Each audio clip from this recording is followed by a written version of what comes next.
ছেলেতে ছেলেতে বিবাহ, মেয়েতে মেয়েতে বিবাহ।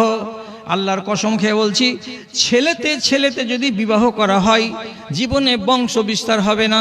এজন্য আল্লাহ তাআলা বলছেন এটা হারাম। একটা মেয়ে যদি আর একটা মেয়েকে বিবাহ করে তো তাহলে পারে মেয়ে মেয়ের সংসর্গে যদি যায় তো জীবনে একটা মেয়ে ছেলের পেটে বাচ্চা তৈরি হবে না, জীবনে বাচ্চা তৈরি হবে না পেটে। এজন্য আল্লাহ তাআলা বলছেন সমকামিতা হারাম, মেয়েতে মেয়েতে বিবাহ হারাম, ছেলেতে ছেলেতে বিবাহ হারাম। বিবাহ করতে গেলে আল্লাহর শরিয়ত অনুযায়ী আসতে হবে, একটা ছেলে হতে হবে আর একটা মেয়ে হতে হবে, এবং আল্লাহর সংবিধান অনুযায়ী তাদেরকে দুজন সাক্ষীর সামনে আল্লাহর কোরআনের আয়াতের মাধ্যমে তাদেরকে ইজাব কবুল করতে হবে আর হালাল উপায়ে মিলামেশা করতে হবে, তাহলে হালাল বাচ্চা পয়দা হবে। কে পাত্তা দেয়? তাহলে এগুলো হলো মানব রচিত আইন। যখনই মানব রচিত আইনের দিকে যাবেন আত্মমর্যাদা নষ্ট হবে, আর আল্লাহর কানুনের সাথে সংঘাত তৈরি হতে গেলে সেখানেই আগুন লাগবে। জি, কথাটা ভাববেন না। যেমন আপনাকে একটা উদাহরণ দিয়ে বলি, রাসূলুল্লাহ একদিন হযরত আয়েশার বাড়িতে প্রবেশ করলেন। তো ঢুকে যদি দেখছেন একটা জুয়ান ছেলে আম্মা আয়েশার বাড়িতে বসে আছে। তো জুয়ান ছেলে মা আয়েশার বাড়িতে বসে আছে, এটা নবীজির স্ত্রী। তো রাসূল এলেন, আসার পরে দেখা মাত্রই হলোটা কি? আম্মা আয়েশা বলছেন ফাশতাদ্দা যালিকা আলাইহি, রাসূলুল্লাহর চোখ লাল লাল হয়ে গেল। ওরে সুবহানাল্লাহ, আমার বিবি আয়েশা আর এইরকম হালাতে বসে আছে, কেউ নেই গোটা বাড়িটাতে, কেবলমাত্র আমার বিবি আছে আর এই জুয়ান ছেলেটা আছে। রাসূলুল্লাহর চোখ যখন লাল হয়ে গেল তখন আপনি জিজ্ঞেস করেন লাল কেন হলো? রাসূলের আত্মমর্যাদা জেগে উঠল, তার ভেতরে গায়রাত জেগে গেল। কিসের আত্মমর্যাদা?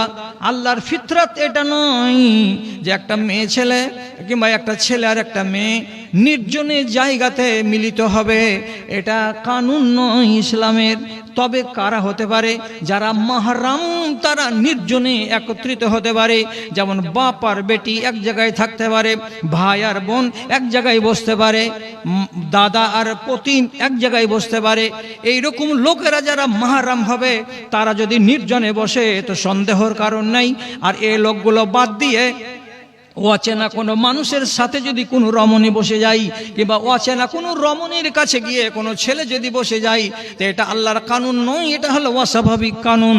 আর এটা যদি হয় তাহলে আল্লাহর কানুনকে ভঙ্গ করা হবে। কেন? যে সেখানে ফিতনা, অবশ্যম্ভী ফিতনা হতে পারে। তার জন্য আল্লাহ তাআলা আগেই নিষেধ করে দিয়েছেন। আল্লাহ পাকের নবী যখন দেখতে পেলেন আমার চোখের সামনে বসে আছে আমার বিবির পাশে কে একটা অচেনা লোক, আজনাবী লোক, তখন তার ভেতরে জেগে উঠলো তার হামিয়াত, জেগে উঠলো তার গায়রাত, জেগে উঠলো তার আত্মমর্যাদা। সাথে সাথে চোখটাকে লাল করলেন। তো মা আয়েশা নবীজির আত্মমর্যাদাকে অনুভব করে নেওয়ার পরে সাথে সাথে বলছেন, হে আল্লাহ পাকের রাসূল, আপনি কিসের জন্য রেগেছেন আমি বুঝতে পারছি, আপনার চোখ লাল কেন হয়েছে আমি বুঝতে পারছি। আপনি ঠান্ডা হন, মাথাটাকে ঠান্ডা করেন। ফাইন্না হাজা আখি মিনার রাজাতে, এই ছেলেটা হলো আমার দুধ ভাই।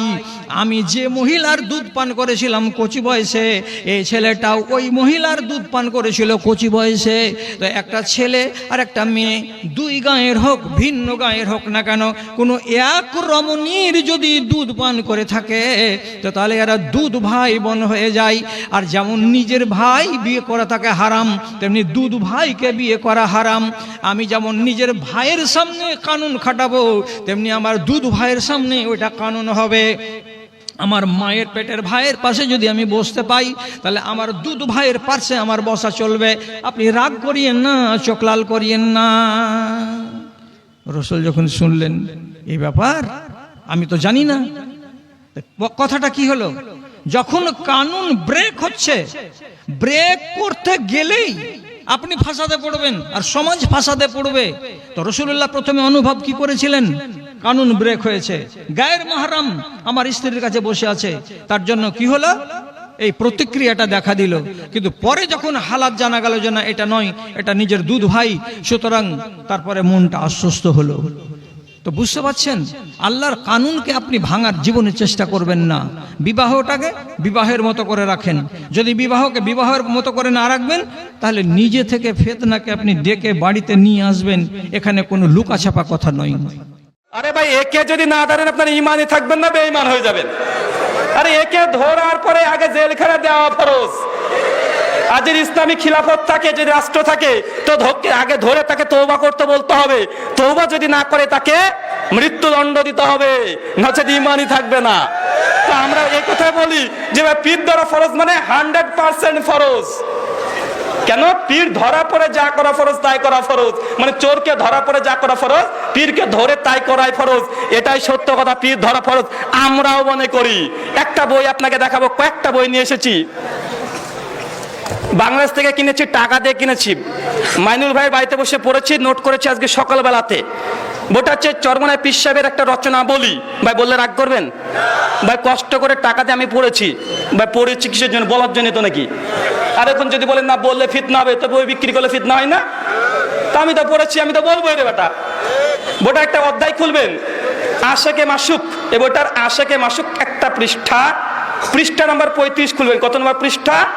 35 নম্বর পৃষ্ঠা। এখানে দুটো জিনিস খণ্ডন করব। এক, আমাদের শেখ আব্দুর রাজ্জাক বিন ইউসুফ হাফেজাহুল্লাহ, তিনি একটা আলোচনাতে একটা জিনিসকে তাগিদ দিতে গিয়ে বলেছিলেন যে মানুষের পেশাব এতটাই ভয়ঙ্কর, যদি একটা ফোঁটা যদি পড়ে যায় তাহলে ওই সালাত আর হবে না, যদি পোশাকে পড়ে যায়। উদাহরণস্বরূপ তাগিদ দিতে গিয়ে বলেছে, কোনো ব্যক্তি যদি গাভীর এক বালতি পেশাবের মধ্যে নিজের চাদরটাকে চুবিয়ে নেয়, তারপর যে সালাত আদায় করে, সালাত বাতিল হবে না। এই নিয়ে ইউটিউবে দেখছি অনেক রকমের অভিযোগ, এমনকি কাফের শুদ্ধ ফতোয়া চলে এসেছে এর জন্য। তো ভাই একটু আমরা দেখি পীর সাহেব কি বলে। বইটার নাম কি বললাম? আল্লামা সৈয়দ মোহাম্মদ ইসহাক রাহিমাহুল্লাহ রচনা বলি, 2য় খণ্ড। এর মধ্যে একটা অধ্যায় আছে আশেকে মাসুক বা এক্সকে এলাহি। পৃষ্ঠা নাম্বার 35। কি লিখছেন দেখেন, কি লিখছেন? পীরের কাছে কেন বায়াত হবেন আর পীরকে কেমন ভাবে মানতে হবে।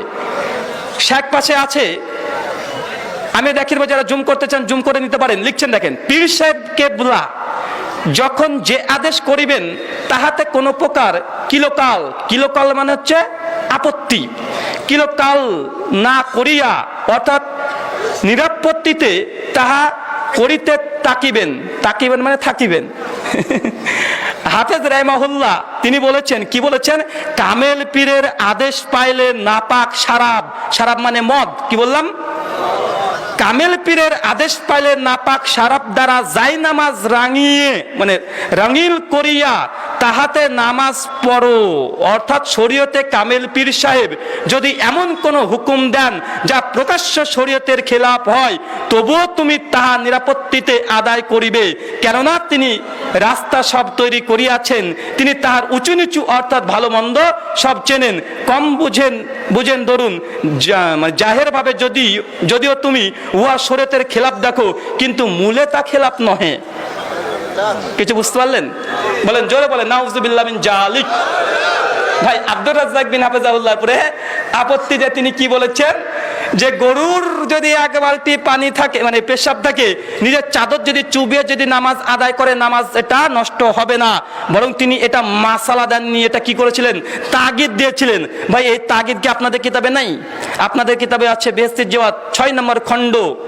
স্পষ্টভাবে তালাক অধ্যায়ের কাছে এসে আলোচনা করে, সালাত অধ্যায়ের কাছে আলোচনা করতে এসে তিনি লিখছেন, আশরাফ আলী থানভী তিনি বলছেন যে একজন মেয়ে ততক্ষণ পর্যন্ত সালাত আদায় করবে কতক্ষণ দেখছে একটা সন্তান অর্ধেক অলরেডি প্রসব হয়ে গেছে আর অর্ধেক ভেতরে আছে, এমন সময় যদি আজান পড়ে তো ওই মেয়ের জন্য নামাজ পড়তে হবে, এটা বাধ্য। তো ভাই বলুন তো, এটা কি তিনি বুঝিয়েছেন আসলে যে ওই সময়তে নামাজ পড়তে হবে? জি না। মানে কি বুঝিয়েছেন? তাগিদ। ঠিক আব্দুর রাজ্জাক বিন ইউসুফ হাফেজাহুল্লাহ তিনিও তাগিদ দিয়েছেন যে মানুষের পেশাব এতটাই খারাপ যে এক ফোঁটা যদি পড়ে যায়, আপনি যদি জেনে যান, আর সালাত হবে না। এটা উদাহরণ দিয়েছিলেন গরুর পেশাব দিয়ে। ভাই ওটা নিয়ে এত সমালোচনা, কিন্তু পীর সাহেব কি বলছে? এটা ভাই পেশাব না রে ভাই, মদ। কি গোটা মদ, ওটা চাদর নয়। লাইনটা আবার পড়ো। জি আরেকবার পড়ি, দেখেন কি বলছে। কামেল পীরের আদেশ পাইলে নাপাক শারাব দ্বারাও যায় নামাজ রাঙিল করিয়া তাহাতে নামাজ পড়ো, অর্থাৎ শরীয়তে কামিল পীর সাহেব যদি এমন কোন হুকুম দেন যা প্রকাশ্য শরীয়তের খেলাফ, তবুও তুমি তা আপত্তিতে মানে কোনো আপত্তিবিহীন ভাবে তা গ্রহণ করো। কেন? তুমি দেখছো পীর সাহেব কি করছে, এটা বলছে জাহের ভাবে মনে হচ্ছে যে না এটা তো শরীয়তের খেলাফ, কিন্তু ভেতর আসলে খেলাফ না। ভাই বলেন তো, এরকম যদি কেউ বিশ্বাস করে এরকম পীর বা একে কি করা উচিত? ধরা উচিত কি উচিত নয়? বলেন, ধরা উচিত নয়? আরে ভাই আমরা বলি আগে ধরা উচিত, ধরে একটু আগে যা বলেছি ওটা করা উচিত। ভাই আমাদের প্রতি অভিযোগ, তার চেয়ে খারাপ কথা লেখা আছে না নেই? ভাই ওটা তো আব্দুর রাজ্জাক বিন ইউসুফ হাফিজাহুল্লাহ, তিনি বলছেন চাদর, তুমি বলেছো জায়নামাজ, তিনি বলছেন গরুর কি প্রস্রাব, তুমি বলেছো মদ। ভাই বলুন তো, চিন্তা করেন তো ভাই, আমাদেরকে বলে। তার জন্য প্রথমে বলেছে তুমি মহারাজ, সাধু হলে আজ আমি আজ চোর বটে। ভাই তুমি কাচের ঘরে বাস করে লোহার ঘরে ঢেল ছুড়ো, তোমার কাচের ঘর চূর্ণ বিচূর্ণ হয়ে যাবে। বিশেষ করে মনে রাখবেন, আমাদের আহলুল হাদিস ওলামা যারা আছে, মাশায়েখ যারা আছে, তারা এইসব পাগল ছাগলের কথা জবাব দেয় না মনে করে, তারা ভাবছে তারা বড় হুনু হয়ে গেছে। তারা ভাবছে কি না কি যে আমাদের জবাব দেয় না, যেখানে যাই তারা অভিযোগ করছে আমাদের শাক অভিযোগ দেয় না, তার জন্য তারা ভাবছে কি না কি। আমি এই জন্য বলি পাগলের জবাব দিয়ে লাভ আছে রে ভাই। তার জন্য আমাদের মতো জেনার 2-4টা পৃষ্ঠা পড়েছে, তাদের বই পড়েছে, এরাই যদি থাকে ওদের জবাব দেওয়ার জন্য যথেষ্ট। শাইখদের সময় অপচয় করার দরকার নাই। তো ভাই তাদেরই বই স্পষ্ট লেখা, ভাই এপির ধরা 100% ফরজ। আমি বইটা থেকে না হলে 20টা পয়েন্ট এখানে মানে নকল করেছি প্রত্যেকটা জায়গাতে, যে তারা এমন কথা বলেছে। আরেকটা পড়বো, রাগ করবেন? আরেকটা নাম হচ্ছে ভেদে মারেফত। হিন্দুদের ধর্মগ্রন্থ বেদ, এদের ধর্মগ্রন্থ ভেদ। ভেদে মারেফতে পৃষ্ঠা নম্বর 15-তে আরেকটা খুব সুন্দর দিয়েছে। হযরত শামসুত তাবরেজি রাহিমাহুল্লাহর নকল, মানে একটা ঘটনা বর্ণনা করছে। একটু লম্বা ঘটনা হলে পরে মানে শোনেন, যেহেতু আহলে হাদিস সমাজে তো কেচ্চা গানে শোনা হয় না, ধৈর্য হারণ করবেন, একটু শোনেন, কত সুন্দর লাগে দেখবেন। লিখছেন পীরের, এটা হচ্ছে এসকে মানে ভেদে মারিফত পৃষ্ঠা নম্বর 15, লাইন নাম্বার 6 থেকে পড়ছি। লিখছে দেখেন, পীরের আদেশ নিয়ে তিনি তখন রোম শহরের দিকে রওনা হইলেন। মানে একজন মুরিদ, পীর আদেশ করেছে যাও তুমি রোম শহরে যাও, তখন পীরের আদেশ নিয়ে এই ব্যক্তি তখন রোম দেশে তিনি যাচ্ছেন। এবার লিখছে দেখেন, কিছু দূর অগ্রসর হওয়ার পর পথির মধ্যে ঝুপড়ির ভেতরে এক অন্ধ বৃদ্ধাকে একটি লাশের সম্মুখ নিয়ে কাঁদিতে দেখিলেন। হুজুর বৃদ্ধাকে কান্নার কারণ জিজ্ঞাসা করিলে বৃদ্ধা উত্তর করিলেন, হুজুর এই পৃথিবীতে আমার খোঁজ খবর নেওয়ার মতো আর কেউ নেই। একটু বুঝিয়ে দিই, পীর সাহেব তার মুরিদকে বলছে তুমি রোম সাম্রাজ্যে যাও, অমুক কাজটা করবা। পীরের এই আদেশ পেয়ে মুরিদ চলে গেছে এখন রোম সাম্রাজ্যে। এখন রোমের মধ্যে প্রবেশ করে দেখছে একটা ঝুপড়ির মধ্যে একটা মহিলা, বয়স্ক মহিলা, সে কাঁদাকাটি করছে। গিয়ে ওই তখন জিজ্ঞাসা করছে যে কি ব্যাপার, তোমার কি হয়েছে, তুমি কাঁদো কেন? তখন নিজের এবার ঘটনা বর্ণনা করছে কেন কাঁদে। এবার দেখেন বলছেন, এই পৃথিবীতে আমার খোঁজ খবর নেওয়ার মতো কেউ নাই। একটি পুত্র ছিল, সে আমার জন্য যথেষ্ট খেদমত করিত। তার ইন্তেকালের পর সে একটি নাতি রাখিয়া যায়। ওই 12 বছর বয়স্ক নাতি একটি গাভী পালিয়া আমাকে দুগ্ধ খাওয়াইতো এবং আমার খেদমত করিত। সেই নাতির লাশ এখন সম্মুখে দেখিতেছেন, এখন উপায় নাই, দেখিয়াই কাঁদিতেছি। হুজুর বলিলেন, এই ঘটনা কি সত্য? বৃদ্ধা উত্তর করিলেন, সত্য হওয়াতে কোনো সন্দেহ নেই। তখন হুজুর বলিলেন, এবার হুজুর কি বলিলেন শোনেন। হুজুর বলিলেন, হে ছেলে তুমি আমার হুকুমে দাঁড়াও। কার হুকুমে বলেন? হুজুর বলছে, হে ছেলে তুমি আমার হুকুমে দাঁড়াও। ভাই ঈসা আলাইহিস সালাম মৃতকে জীবিত করতো কার হুকুমে? বিইজনিল্লাহ, আল্লাহর হুকুমে। সূরা ইমরান আয়াত নাম্বার 49। আর পীর সাহেব বলছে, হে ছেলে তুমি আমার হুকুমে দাঁড়াও। দেখেছেন কত বড় ক্ষমতা পীরের আপনার। এবার দেখেন কি লিখছে, তখন ছেলেটা উঠিয়া দাঁড়াইলো এবং বলিল, আমার দাদু কোথায়? দাদু স্নেহ ভরে কোলে জড়াইয়া বলিল, দাদা তুমি মরিয়াছিলে, এখন কিরূপ জীবিত হইলে? নাতি বলিল, আল্লাহর ওলি আমাকে জিন্দা করিয়াছেন। কে জিন্দা করিয়াছেন? আল্লাহর ওলি নাকি ওকে জিন্দা করেছেন। পীরও বলছে তুমি আমার নামে উঠো, আর ওর যে কে জিন্দা করেছে সে বলছে আল্লাহর ওলি তাকে জিন্দা করেছেন। এরপরে দেখছে দেখেন, এই ঘটনা প্রকাশ হওয়ার পরে খাঁটি মুসলমান বাদশার কাছে এই খবর পৌঁছায়। যখন পৌঁছায় তখন বাদশাহ কুতুব সাহেবকে দরবারে হাজির করিয়া জিজ্ঞাসা করিলেন, হুজুর আপনি কি বলিয়া বৃদ্ধ নাতিকে জিন্দা করিয়েছেন, মানে বাচ্চার কাছে খবর চলে গেছে এই ঘটনার। তখন জিজ্ঞাসা করছে ওই ব্যক্তিকে, ওই পীর সাহেবকে, যে তুমি কিভাবে এই ছেলেটাকে জিন্দা করিয়াছো। পীর সাহেবের গর্ব দেখবেন কি করে কি বলছে দেখেন। তিনি বলিলেন যে আমি বলিয়াছি, হে ছেলে আমার আদেশে জীবিত হয়ে যাও। তাই স্বীকারও করছে আবার বাচ্চার সামনে গিয়ে, বাচ্চার সামনে গিয়ে পীর স্বীকারও করছে। তারপরে লিখছে দেখেন, বাচ্চা বলে আফসোস যদি আল্লাহর আদেশে জিন্দা হইতে বলিতেন। বাচ্চার তার মানে তাওহীদ ঠিক আছে, পীরের তাওহীদ ঠিক নাই। এবার দেখেন কি বলছে, কুতুব সাহেব উত্তর করিলেন, মাবুদের কাছে আবার কি জিজ্ঞাসা করিব, মানে আল্লাহর কাছে আমি কি জিজ্ঞাসা করিব, তার আন্দাজ নাই। নাউজুবিল্লাহ মিন জালিক, তার আন্দাজ নাই। বলছে আল্লাহর কাছে কি জিজ্ঞাসা করব, আল্লাহর আন্দাজ নাই। নাউজুবিল্লাহ মিন জালিক। তারপরে কি লিখছে দেখেন শেষ লাইনটা, এই বৃদ্ধার একটি মাত্র পুত্র ছিল, তাহাও নিয়েছে, মানে আল্লাহ প্রতিবার অভিযোগ, আল্লাহর আন্দাজ নাই। এই মেয়েটার একটাই শুধুমাত্র নাতি ছিল 12 বছর, সে দেখভাল করতো, আল্লাহ তাকে মেরে ফেললো, আল্লাহর আন্দাজ নাই। নাউজুবিল্লাহ। তারপর লিখছে দেখেন, বাকি ছিল এই নাতিটি যে গাভী পালন করিয়া কোনরূপ জিন্দেগি গুজরান করিত, মানে জীবনটা অতিবাহিত করত, এখন এটিও নিয়ে গেল। তাই আমি, এবার পীরের কারামত দেখেন, যেহেতু আল্লাহ ছেলেটাকে নিয়ে চলে গেছে, মৃত্যু দিয়েছে, তাই পিছ হয়েছে, তাই আমি আল্লাহ পাকের দরবার থেকে জোরপূর্বক রূহ নিয়ে আসিয়াছি। নাউজুবিল্লাহ মিন জালিক। তো সার্বিকভাবে আমি এই কথা বলছি যে ভাই পীর ধরা ফরজ কি ফরজ না, বলেন ভাই? ফরজ না? আরে ভাই 100% ফরজ। এই ঘটনা থেকে প্রমাণ হয় পীরকে ধরা ফরজ।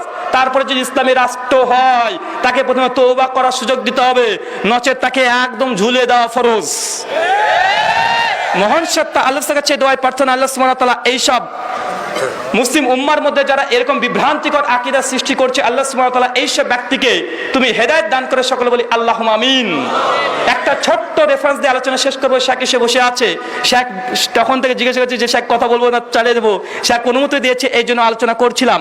তো যাই হোক, এই ঘটনাটা কোথায় পাবেন জানেন? যেটা আমি এই চরমনে পীরের বই থেকে দেখালাম, এই ঘটনাটা পেয়ে যাবেন, বাইবেল খুলবেন। কোথায় ভাই? Bible, gospel of look, new testament, যেটা খ্রিস্টানরা ইনজিল মনে করে, 7 অধ্যায় 11 থেকে 20 নম্বর অনুচ্ছেদ বই দেখেন, ঘটনাটা মজুদ আছে। সেম এই থিমে ঘটনা মজুদ আছে, একদম হুবহু এই মানে থিমটা নেওয়া আছে। এই ঘটনার মূল অংশকে নিয়ে তার নিজেদের মতো বিস্তার করেছে। তারপর তো অনেক নোংরা নোংরা কথা আছে, এখনো পড়ার সুযোগ না। ইনশাআল্লাহ আপনারা কিনে যদি দেখতে পারেন বুঝতে পারবেন। মহান সত্তার কাছে প্রার্থনা, আল্লাহ সুবহানাহু ওয়া তাআলা এইসব ব্যক্তিকে তুমি হেদায়েত দান করে সকলে বলি আল্লাহুম্মা আমিন। আল্লাহ সুবহানাহু কাছে এই দোয়া, এই প্রার্থনা, আল্লাহ সুবহানাহু ওয়া তাআলা আমাদের বিরুদ্ধে যারা কুটু মন্তব্য করছে, আল্লাহ সুবহানাহু ওয়া তাআলা এদেরকে তুমি হেদায়েত দান করো, সকলে বলি আল্লাহুম্মা আমিন। এই দাওয়া, এই দোয়া রেখে আজকের মতো আলোচনা শেষ করলাম। সুবহানাকা আল্লাহুম্মা ওয়া বিহামদিকা আশহাদু আল্লা ইলাহা ইল্লা আনতা আস্তাগফিরুকা ওয়া আতুবু ইলাইকা। আসসালামু আলাইকুম ওয়া রাহমাতুল্লাহি ওয়া বারাকাতুহু।